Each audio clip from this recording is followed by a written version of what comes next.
Pour moi, cet ambassadeur, il faut le ramener aux États-Unis.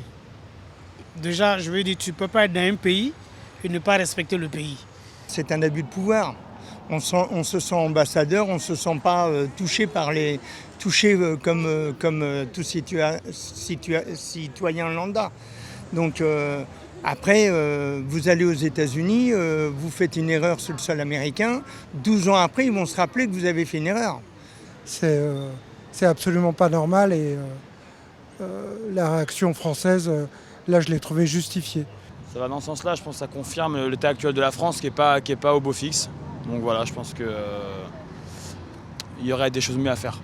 Bon, moi, ça ne m'a pas choqué au premier abord. Je trouve qu'il n'y a pas forcément raison de faire une polémique. Je ne trouve pas qu'il y ait une ingérence des États-Unis. Mais si j'ai bien compris, il s'est plus ou moins excusé. Il a dit qu'il ne ferait plus de commentaires désormais. Effectivement, il devrait se tenir à une forme de discrétion sur le sujet.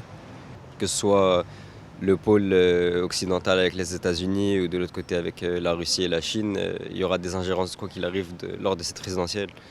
Donc voilà, je ne pense pas que dans ce cas précis, ce soit forcément une ingérence, mais je pense qu'il y en aura au vu du climat politique actuel.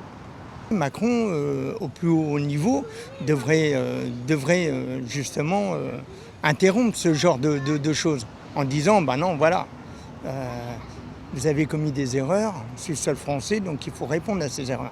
Je pense déjà que honnêtement, les Américains sont un peu gonflés parce qu'ils se permettent de faire des commentaires sur ce qui se passe en France.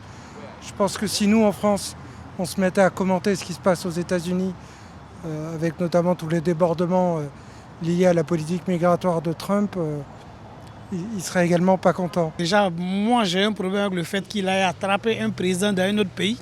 Quel que soit ce que la personne a fait, ce n'est pas à lui de le faire. Il n'est pas le gendarme du monde. Il n'est pas le gendarme du monde. Je veux dire, sur les États-Unis, il en fait ce qu'il veut. Mais sur le reste du monde, on essaie de respecter un peu les règles.